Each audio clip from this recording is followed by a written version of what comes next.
My wife texted from Vegas. Just married my coworker, your pathetic BW. I replied, cool. Then I blocked her cards and changed the house locks. Next morning, police were at my door. I, 34 male, got the text at 2:47 a.m. on a Tuesday. My wife, Linda, 31, was supposed to be at a work conference in Vegas. The message included a photo of her and William, her coworker, holding up marriage certificates outside some tacky chapel. The full text read, just married William, been sleeping with him for 8 months, your pathetic BW. Your limp dick energy made this so easy. Enjoy your sad little life. I stared at my phone for maybe 30 seconds. Then I typed back one word, cool. Before she could respond, I got to work. See, Linda might have been sneaky about her affair, but she was terrible at managing finances. Everything was in my name. The house, the main accounts, even her credit cards were just authorized user cards on my accounts.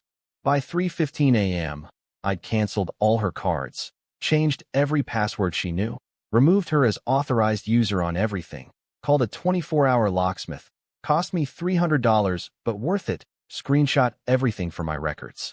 The locksmith arrived at 4 a.m. By 5 a.m., new locks were installed. I even changed the garage code. Then I went back to bed. Woke up at 8 a.m. to pounding on my door. 2 cops standing there, looking annoyed. Sir, we got a call about a domestic situation. Your wife says you locked her out of her home. I showed them the Vegas marriage text. She's not my wife anymore. She married someone else 5 hours ago. The older cop's eyebrows shot up. The younger one tried to keep a straight face, but I saw his mouth twitch. She's saying you stole her belongings and money. Officers, I have documentation showing this is my house purchased before marriage. The credit cards were in my name. She was just an authorized user. I haven't touched any of her personal belongings. They asked to verify the text was real. I showed them my phone, the timestamp, everything. The older cop sighed. Ma'am, he said into his radio, you need to figure this out through lawyers. We can't force them to let you in if you married someone else. I heard screeching through their radio. Linda was pissed. The cops left after warning me not to destroy her belongings. I assured them everything would be waiting for her outside. Update 1. Holy shit, this blew up. To answer common questions, yes, this is real. No, we don't have kids, thank God. Yes, I'm getting a lawyer. So Linda showed up that afternoon with William, her mom Barbara, and her sister Susan. William looked like he wanted to be anywhere else. Guess the Vegas high wore off quick when he realized his new wife was homeless and broke. They tried everything. Barbara threatened to call the cops again. I reminded her how that went. Susan called me a controlling psycho. William tried to act tough until I mentioned I'd be forwarding their wedding photo to HR at their company. They have a strict no fraternization policy. Linda ugly cried about how I was financially abusing her. I'd already packed her stuff in boxes and put them in the garage. Told them they had 1 hour to load up and leave. The best part? Linda tried to use her credit card at the U-Haul place. Declined. William had to pay. His face was priceless. But here's where it gets good. My lawyer called yesterday. Linda's trying to claim she was drunk and manipulated into the Vegas marriage. She wants it annulled and wants to claim rights to our house because we were still technically married when she left for Vegas. My lawyer literally laughed. She sent you written proof of adultery and bigamy. She's done for. Also found out through mutual friends that William's been living in his mom's basement. He thought Linda had money.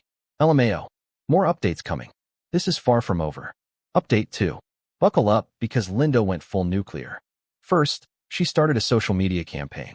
Posted everywhere that I was an abusive narcissist who trapped her in a loveless marriage and forced her to find love elsewhere. Her mom and sister shared it everywhere. Some of our mutual friends actually believed it. But Linda forgot one thing. I'm friends with David, who's basically the tech genius of our friend group. He helped me recover some very interesting Facebook messages between her and William going back over a year, including her bragging about how she was playing the long game and securing the bag before leaving me. My favorite message. He's so stupid. I've been moving money from our joint grocery account for months. Almost have enough for my dream wedding with you, baby. Yeah, about that joint grocery account. It was actually just my account that I let her use for household expenses. I pulled the statements. She'd been withdrawing cash for groceries and spending maybe half. The rest? Who knows? I posted the screenshots. Her narrative crumbled fast. Then came the extinction burst. 1. She convinced her dad to call my boss claiming I was harassing his daughter. My boss knew the whole story and told him to get lost. Professionally, too. She tried to break into the house at 3 a.m. My new cameras caught everything. She was screaming about her grandmother's jewelry that her grandma was still wearing because, she's alive. 3. She claimed I killed her cat. We've never had a cat. I'm allergic. 4. She started calling my mom crying about how she made a mistake, and William means nothing. My mom told her you should have thought about that before sleeping with him for 8 months, dear. But the peak entitlement came yesterday. I get a call from William's mom, Sarah. This woman had the audacity to demand I be a man and take Linda back because William can't afford a wife and made a mistake, and young men do stupid things. I asked if she was seriously asking me to take back a woman who cheated on me so her son wouldn't have to deal with consequences. Well, when you put it like that, you sound selfish. Marriage is about forgiveness. I hung up. Last night, Linda sent one final text from a friend's phone. You ruined my life. I hope you're happy. I replied, I am actually. Thanks for asking. Then I blocked that number, too. Tomorrow's the first divorce hearing. My lawyer says it'll be quick since she committed bigamy. Can't wait. Final update. The divorce hearing was chef's kiss. Linda showed up in a white dress to divorce court where she was being divorced for marrying another man. The judge's face was incredible. Her lawyer tried to argue that the Vegas marriage didn't count because she was emotionally distressed and under duress from William. The judge asked what duress meant in this context. He promised her things, made her believe leaving her marriage was the only option. My lawyer stood up. Your Honor, I have 73 pages of Facebook messages showing Mrs. Excuse me. What last name is she using now? Anyway, showing the defendant actively planning this for over a year. The judge reviewed them. His expression went from professional to disgusted to almost amused. Ma'am, did you write, and I quote, can't wait to see his stupid face when he realizes I took him for everything? Linda turned red. That was taken out of context. What context makes that better? Silence. The divorce was granted. She got her personal belongings, her car that she's still making payments on, absolutely nothing else. She has to pay Mimi alimony for 6 months because I supported her through her certification program last year. It's only $500 a month, but the rage on her face was worth millions. Outside the courthouse, Barbara started screeching about how I was stealing from her baby. Susan tried to throw coffee at me, but missed and hit Sarah, William's mom, who had shown up to support young love. The coffee fight that ensued between the two moms was something. Security got involved. Plot twist. William wasn't even there. According to Sarah's screeching, he'd already moved on with a 22-year-old bartender he met at his wedding reception, aka the casino bar. Linda broke down sobbing. Not pretty tears, full ugly crying, snot, and everything. She kept wailing, this isn't how it was supposed to go. Her sister tried to comfort her. It's okay, sweetie. You can stay with me. I can't. Your apartment smells like cats and sadness. Even Susan looked done after that. Last I heard through the grapevine, Linda's living with her parents. William's engaged to the bartender. Their company fired both of them for the fraternization thing. Barbara's been banned from 2 Starbucks for harassing baristas who look like that bastard. Susan posted about cutting off toxic family members.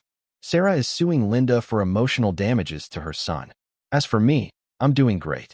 Sold the house for way over asking. Market's insane, Rin. Moving to a nice condo downtown. Started seeing Jennifer from my gym. She thinks the whole story is hilarious and brings me coffee with "Not William" written on the cup. My lawyer framed the Vegas marriage certificate. It hangs in his office as the easiest case ever. To everyone asking if I regret being petty, nah? She played stupid games and won stupid prizes. The only thing I regret is not seeing the red flag sooner. Like when she said her ex was crazy for changing his Netflix password after she cheated. Should have known. Thanks for following this wild ride. I'm gonna go live my best life now. P.S. Linda, if you're reading this, and I know you are because you're obsessed with Reddit, William's mom called you a gold-digging succubus at her book club. Just thought you should know. Cool. Cool. Edit. Since some of you are asking, yes, this is 100% legal where I live. No, I didn't break any laws. Removing an authorized user from my accounts isn't theft. Locking my house isn't illegal. Die mad about it. Edit 2. Stop DMing me asking if Jennifer is single. She's not. We're very happy. Also stop asking for Linda's social media. Let's not go there. Edit 3. William's bartender fiancé dumped him after finding out he was married. My lawyer sent me the annulment papers Linda filed. Under reasons, she wrote temporary insanity. The jokes write themselves.